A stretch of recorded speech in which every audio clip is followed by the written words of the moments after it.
Tenía yo muchas ganas de hacer las recomendaciones de YouTube y la semana pasada me hice un lío, y esto me pasa seguido, me hago un lío y al final no hago las recomendaciones que debo hacer, no hago todo lo que quiero hacer en los streamings.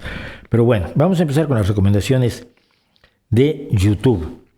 Y voy a empezar primero con los programas de late night, los que se llaman los programas de la noche. Estos programas que hizo famoso gente como, ay Dios mío, bueno, Johnny Carson por supuesto, pero Ed Sullivan, claro, el que presentó a los Beatles en los Estados Unidos en uno de sus shows, el teatro donde después Carson y ahora Stephen Colbert están trabajando, se llama precisamente el Teatro Ed Sullivan. Sullivan inventó la televisión de late night, de tarde en la noche, luego más o menos mal copiada en los países del resto del mundo, en algunos con mucho éxito, en otros de una manera aterradora, pero en fin. Uy, no, empezamos mal y tapamos aquí a toda velocidad. Traca, traca, traca.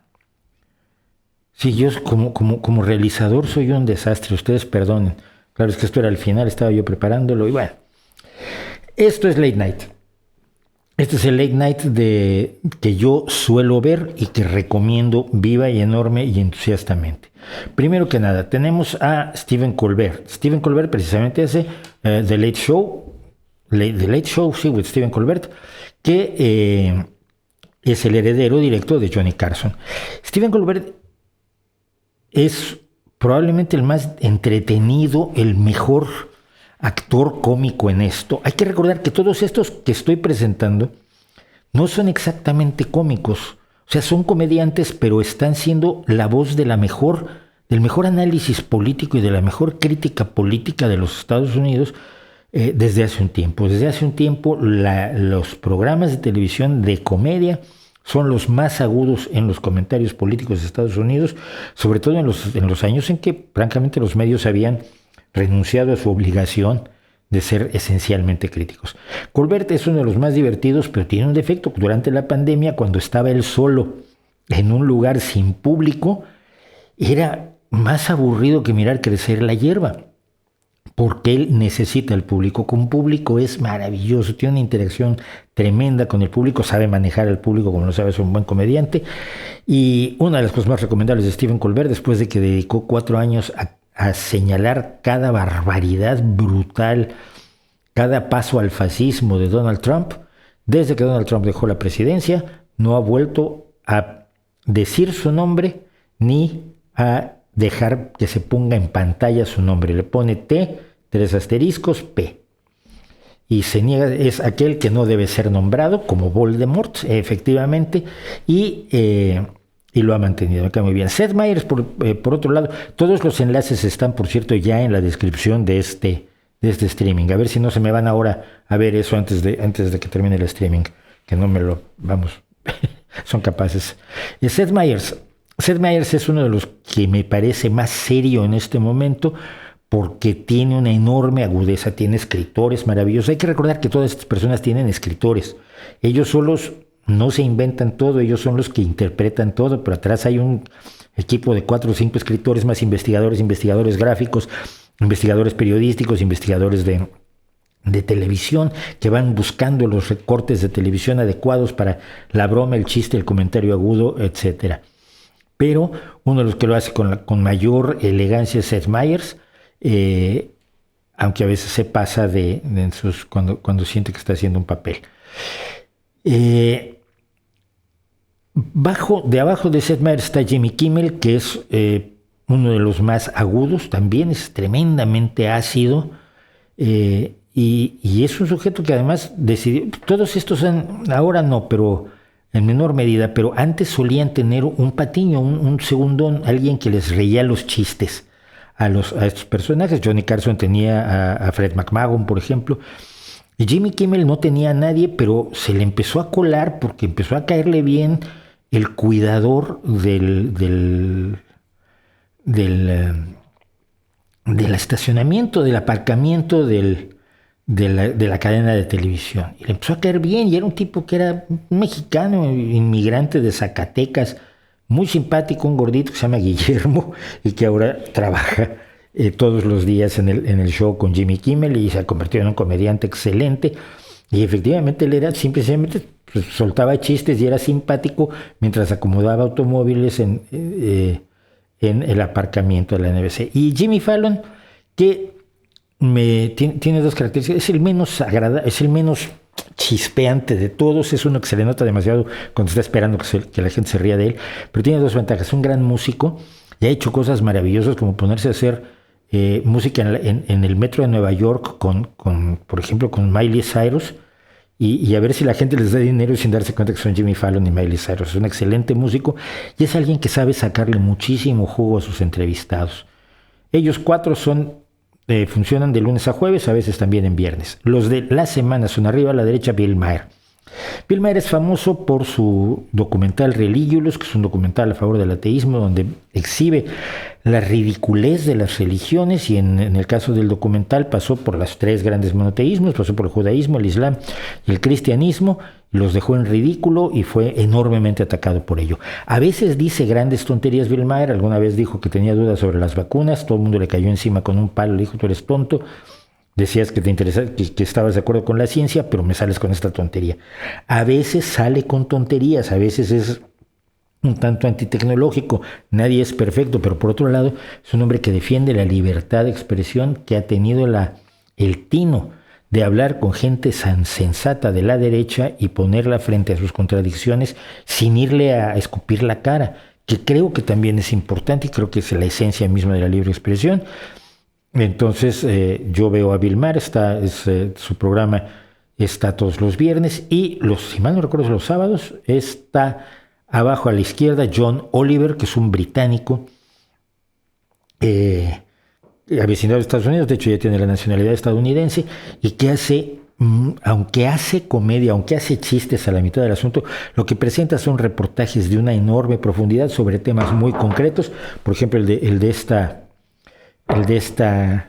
este cuadro, de este fotograma que capturé, fue sobre la segregación escolar, no la que ocurría en los Estados Unidos no solo la que ocurría en los Estados Unidos cuando había segregación racial, sino la que todavía se produce y los problemas que sigue produciendo, y sobre todo buscando ofrecer soluciones. Tiene un equipo de investigadores espectacular y, aparte de ser enormemente divertido, es enormemente informativo. Los otros son comentaristas políticos fundamentalmente.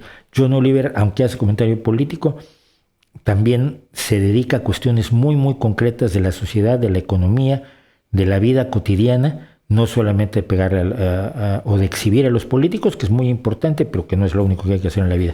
Estos son pues mis 6 grandes favoritos de Late Night. Y luego vamos a la música. Ya sé que ya he recomendado el Larkin Poe muchas veces. ¿Saben qué? Lo voy a seguir haciendo, pero sigue siendo uno de mis duetos favoritos, porque estas dos niñas me impresionan, ya no son ninguna niñas. Estas dos mujeres me impresionan cada vez más. Yo las empecé a ver cuando tenían 15 años y hacían bluegrass. Ahora tienen 31 y 32 años y hacen rock de raíces y hacen un blues excepcional, pero sobre todo hacen algo del fotograma que capturé para esto. Prácticamente todas las semanas hacen un cover de algo totalmente distinto. Puede ser bluegrass, o puede ser rock, puede ser heavy metal, puede ser pop del más suavecito, de rock de goma de mascar, pero constantemente. Y cuando empezaron a trabajar solas ellas dos, pues ellas estaban en un grupo donde estaba su hermana, fue como yo las conocí, como las Lovell Sisters. La hermana se casó, dijo que no quería seguir en la música, y ellas tomaron otro camino a partir del bluegrass, pero hacia otro lado. Y empezaron desde entonces, hacían covers y hacían covers en las escaleras de los hoteles, y hacían covers por la calle, y hacían covers, y ahora los hacen, claro, desde este lugar, desde el que han estado haciendo streamings durante toda la pandemia, pero hacen todas las semanas algo de esto que ellas dicen que es su forma de crecer como artistas. Ellas producen sus propios discos, ellas no usan autotune, ellas no utilizan una serie de recursos, el Photoshop musical al que nos tiene acostumbrados la industria, y lo que están haciendo es espectacular. O si se suscriben al canal de Larkin Poe, cada semana van a tener algo nuevo, independientemente de que no estén en su club de fans, donde creo que hay que estar. Sigue a su derecha Jam in the Van. Jam in the Van es un autobús escolar, no es un autobús escolar, es un autobús, como pueden ver allí, que en 2011 decidieron que iban a ponerle un equipo de sonido y y lo iban a pintar bonito. Iban a grabar algunas presentaciones de algunos grupos allí y era un hobby entretenido en los festivales. Entonces se iban a un festival y a uno de los grupos que estaban ahí tocando, oye, vente, mira, te grabas 3 canciones aquí y te promovemos en YouTube. 10 años después esto es una industria, es una enorme industria. El equipo que tiene ese van quiere decir furgoneta o camioneta. Ya no están en una furgoneta o camioneta, evidentemente, sino en un autobús equipado con lo mejor del sonido actual para poder hacer grabaciones del más alto nivel. Todo lo que ustedes quieran descubrir en nuevo rock, en música independiente, en indie, en alternativo, en rock de raíces, en soul, en funk, en lo que no está en la primera línea de la radio, está seguramente, ese grupo ya hizo 3 o 4 canciones para Jam in the Van. Meterse a seguir las barbaridades de Jam in the Van es maravilloso. Lo mismo pasa a la derecha con Audiotree, que es una organización también que se dedica a grabar presentaciones en vivo. Yo lo he dicho muchas veces, me encantan las presentaciones en vivo, prefiero la música en vivo sin los valores de producción que a algunos les fascinan porque la música en vivo siempre es mejor, con sus imperfecciones, con sus desafinaciones y con sus... A la hora de tratar de pisar el pedal de wah-wah, apretaste el pedal de distorsión, te aterrorizó lo que salió de la guitarra cuando debía sonar otra cosa y lo tienes que resolver. Y además se te acaba de romper una cuerda. ¿Cómo lo resuelves? Eso es la música de verdad, con los errores y las cuestiones humanas. Audiotree hace eso, y abajo de Audiotree tienen a Hands Up for Trad, que... siguiendo, ustedes saben, y si no lo sabes, se entera ahora mismo. Una de las cosas que más me gusta a mí es la música folclórica de los países anglosajones y nórdicos, y Hands Up for Trad es como la gran central de la música tradicional escocesa y de la música de raíces escocesas, es decir, de todo aquello que se desprende de las raíces folclóricas, incluido el punk celta escocés, incluidos los nuevos músicos escoceses que hemos presentado algunos aquí, como Mosena Mini o Iona 5. Entonces, todo lo que quieran de música escocesa lo tienen ahí en Hands Up for Trad, que además hace presentaciones y festivales continuamente y ahora los hace en streaming. Me quedan 2 personas que son maravillosas. Ali Sherlock. Ali Sherlock es una niña que canta en la calle en Dublín, Irlanda. Y tiene 16 años. Y empezó a los 9 años. Quien le graba todas sus presentaciones en YouTube es su papá. Y ha creado una imagen y una carrera a partir de YouTube. Ha estado en shows en Estados Unidos, como el show de Ellen DeGeneres, ha participado en festivales muy importantes, pero sobre todo sale casi todos los días a cantar a las calles de Dublín, y casi todos los días tiene un cover nuevo o una canción nueva escrita por ella. Y estamos hablando de alguien de 16 años, que toca la guitarra, que compone, y que se ha creado una carrera desde YouTube, y lo hace además con una voz enormemente pasable, enormemente adecuada al tipo de música que elige hacer. Hace mucho pop, hace muchas cosas que están hoy que salen de la picadora de carne industrial de la música, pero bueno, es la música también de sus alrededores. Esto me pasaba ayer cuando mi sobrina y mi hijo hablaban de trap de estadounidense, y yo, sí, la verdad me quedaba yo como un poco fuera, porque a mí el trap me suena bastante poco musical, pero ellos se entienden y es su música y se respeta. Y finalmente, a la izquierda tenemos a Thomas Benjamin Wilde Esquire, que era como se indicaba a las personas que eran plebeyos, pero de primera categoría en Inglaterra en el siglo XIX. Él se basa más o menos en un personaje del vodevil británico que fue George Formby, que cantaba canciones un poquito demasiado picantes para el gusto británico, que a veces le prohibieron alguna película o alguna escena de una película porque lo que cantaba era tremendo. Él es autor de varias canciones muy picantes que tocaba con lo que se llama un banjolele. Un banjolele es una especie de... Bueno, creo que es lo que tiene Benjamin Wilde Esquire, Thomas Benjamin Wilde Esquire allí, que es un híbrido de banjo y ukulele. No ukelele, por favor, ukulele. Los hawaianos así le pusieron, no tienen por qué meterle una E allí. Ukulele. Y Thomas Benjamin Wilde Esquire usa una estética de los años 20, de los años 10, y canta con su ukulele o con su banjolele, y canta canciones verdaderamente gloriosas como O Redes Sociales, una que yo considero que es el gran himno, y lo he dicho varias veces en Twitter, y la he compartido varias veces en Twitter, el himno de la pandemia, que se llama Esto es una mierda, y además de hacer covers como Bat Out of Hell, del maravilloso clásico del rock de Jim Steinman, cantado por Meat Loaf. El tipo es divertido, es inteligente, es brillante, y me parece que vale la pena verlo muchísimo a Thomas Benjamin Wild Esquire. El enlace, insisto, está en la... De esto no hay enlaces, de estos programas no hay enlaces, y no hay enlaces por una simple y sencilla razón, porque los canales de estos programas no pasan los programas completos, todo es de la BBC, pero es algo que yo veo muchísimo, que son programas de panel. Los programas de paneles en la Gran Bretaña, en el Reino Unido, perdón, son programas donde participan siempre varios comediantes. Pues que los comediantes en Estados Unidos, bueno, en el Reino Unido, no son como los comediantes en otros lugares del mundo.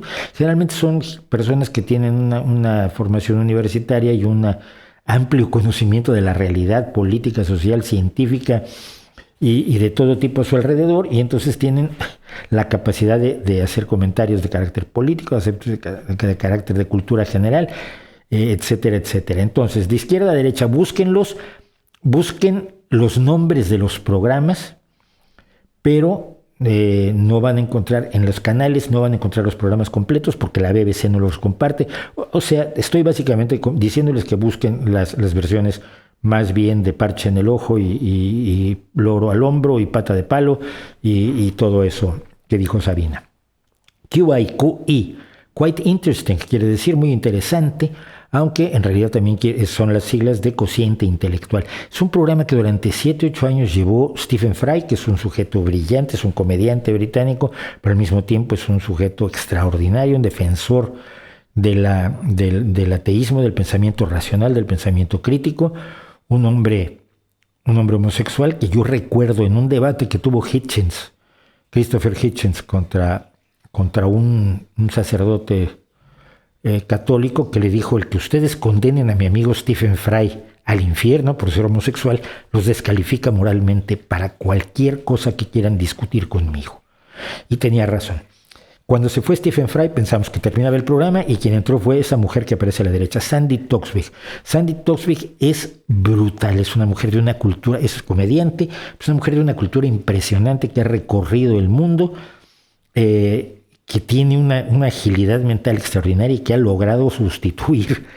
Stephen Fry mide 1,80, ella mide como 1,45, y sin embargo ha logrado llenar el lugar que tenía Stephen Fry.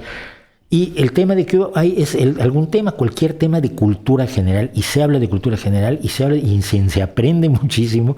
Es un programa enormemente educativo, que no tiene ninguna intención de ser educativo, esencialmente es para reírse, porque además a veces, hombre, la gente, algunos comediantes te impresionan con el enorme conocimiento que tienen, y otros te impresionan con enormemente burros que son, pero de eso se trata. Pero es un programa en el que se aprende muchísimo. Hasta la derecha está Mock the Week. Mock the Week, que es Búrlate de la Semana, lo lleva con 6 comediantes, otro comediante irlandés que es Dara O'Brien, que además es muy amigo de Brian Cox, el divulgador científico más importante del Reino Unido, quizás en la actualidad, que es un físico todavía relativamente joven, que además es rockero, y básicamente se trata de hablar de temas de la semana, de temas de política de la semana, pero improvisando comedia sobre ellos. Pongo un ejemplo: se busca un número, se dice ¿qué tema quieres? Bueno, hechos de la semana, vale, hechos de la semana, 3.900 millones.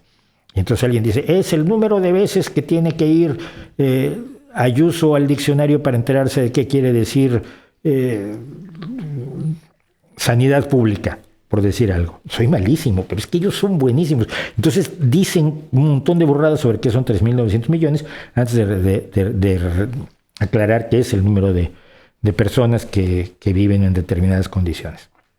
Abajo a la izquierda, Have I Got News For You, tengo noticias para ti, que es un programa semanal donde destrozan las noticias y a todos los políticos del Reino Unido, salvo cuando tienen la oportunidad de pegarle a los políticos de Francia, de Alemania, de Estados Unidos, y a veces hasta de México, Argentina y demás.